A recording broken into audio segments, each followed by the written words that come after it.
Hello guys! В днешното видео ще ви препоръчвам неща или ще ви казвам неща, които за мен са били в моя полза. Всяко едно от нещата, които ще покажа, се заслужава да ги притежавате. Просто супер много си ги обичам и са ми помогнали, така че сега ще ви ги покажа. Така, ще започнем с нещо малко и нещо не е чак толкова значително, но това е за хората, които се гримират. Ето тази спирала. Хора, защо започвам? Така, започвам с спирала и сега сигурно ще си кажете, нещата в тази класация ще са много тъпи. Тя започва с спирала, what the fuck. Но просто това е най-новото нещо, което ми промени живота. Тази спирала. И сега се чудите с какво ти промени живота тази спирала. Най-добрата, която съм ползвала до сега. Просто ми извива. И е супер сладка. Аз между другото ползвам тази, която е цвят бордо. Или не знам точно как. Ето така. Просто четката е уникална. Просто...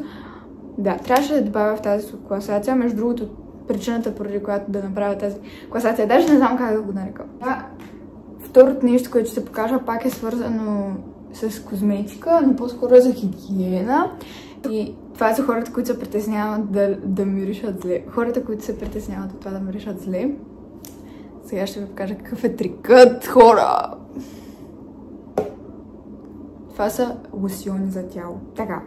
Това звучи много тъпо, да ви кажа, ползвайте лосьони за тяло, за да не миришете гадно. Но наистина е вярно и всъщност зависи какъв лосьон ползвате. Понеже аз съм ползвала преди тези. Съм ползвала и други лосьони и не работят така, както тези работят, които сега ще ви покажа. Така тази марка не знам как да я произнеса, но просто си го скриншотнете, защото е уникална.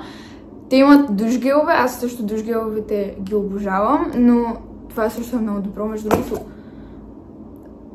толкова ми е останало, то буквално е на дъното и е супер премазано моето, буквално вижте го. Аз съм го изтървала, какво ли не съм го правила това. Значи тут не знам как е оцеляло все още, но ме спасява, наистина. Буквално са като парфюм. Докато не се изкъпите на другия ден, ще миришете на тези. И най-много препоръчвам на Victoria's Secret. Добро, в момента ползвам друго на Victoria's Secret, което не е в мен. А това ми свърши между другото. То вижте го какво е премазано. Аз толкова съм го ползвала до края, защото ми беше любимото. Това ми е най-любимото нещо, разбирате ли? Толкова хубаво мирише буквално. Love it! А това е от Лили просто. Така че всеки може да го вземе. Между другото са горе-долу на една и съща цена. Това е... Всъщност не горе-долу. Това е 10 лева по-скъпо. Това е от това.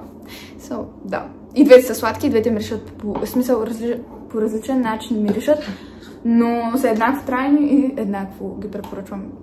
Който си изберете, в момента да ползвам това, понеже другото свърши. И да. Нека преминем към следващото нещо, което трябва да имате. Картите на Изабел.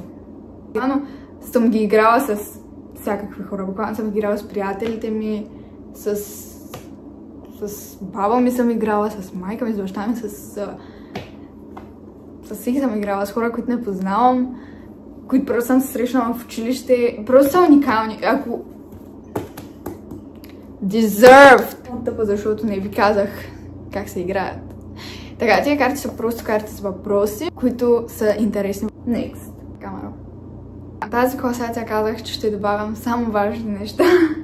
И това сега си викате. Не знам как да се изказвам. Не мога да се изказвам в това видео, просто половината неща, които казах, са пълни тъпи. Но, anyways. Така. Стефания. С какво това е важно? Буквално всеки има телефон, буквално всеки може да снима.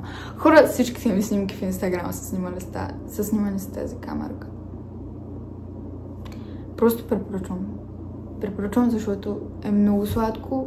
Ако искате да имате винтидж ефект над снимките ви, без да ги обработвате, без нищо да правите, просто това е камерата. Номер 5. Всъщност не знам, аз даже не изброих колко от нещата покажа.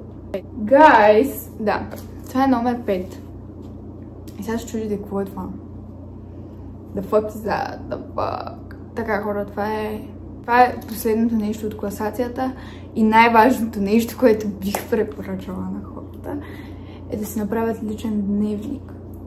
Това звучи много тъпо сега. Защо ми казваш да си направя личен дневник? What the fuck? What the fuck? Защо? Защо бих го направила? Така, хора, просто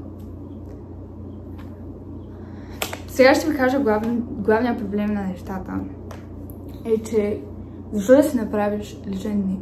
Не се препоръчвам, или примерно ако някой ви дразни просто. Ако имате някой човек, който много ви дразни, примерно аз много ви дразня. И пишете тук във вашия личен дневник колко много аз ви дразня. Или някой друг ви дразни. Просто пишете всичките неща, които мразите за един човек, примерно. Да си го изплюете на някой, да не е говорене зад гърба или нещо друго. Просто пишете в тефтера ви и просто вие се освобождавате от тия мисли. Вие вече ги мислите по-малко. Вие вече сте се отървали от това. Вие сте се отървали от това, че този човек не го харесате. Вие просто сте го написали всичкото тук и вече го мислите все по-малко и по-малко. Аз съм имала много на такива неща. Примерно, някой много ме е дразнил. Примерно, да, някой, който нищо лошо не е направил, просто ме е дразнил този човек. Примерно, кой ме е дразнил? Рокси ме е дразнил. Кой има Рокси? Рокси много ме е дразнил. И аз съм написала всичко, каквото ме дразни в него и той вече не ме дразни. Пак има тия неща. От време на време пак ме дразни. Ама, когато ме дразни, аз ги пиша тук тия неща и не си ги изкарвам на него, защото той не е виновен, че аз просто имам лошо чувство към него. И да, и ако искате, може така да си го украсите с ваши си неща. Примерно аз, вижте тук пише Стефани. Да, моето име. Не, аз съм Стефания. Обаче Стефани също става. Така. Стефани in the water. Понеже аз много обичам вода, много обичам сърф. Никога не съм карала, сърфирала. Но ми е мечта. Затова имам тук сърфистки. Имам любимия ми филм за сърф. И тук някакви хавайски неща. И просто да, можете да си го кръстите така както искате. Да, за видеофорте. Така, това е видеото, това е края на видеото. Надявам се нещата, които съм показала, да работят за вас също, както работят за мен.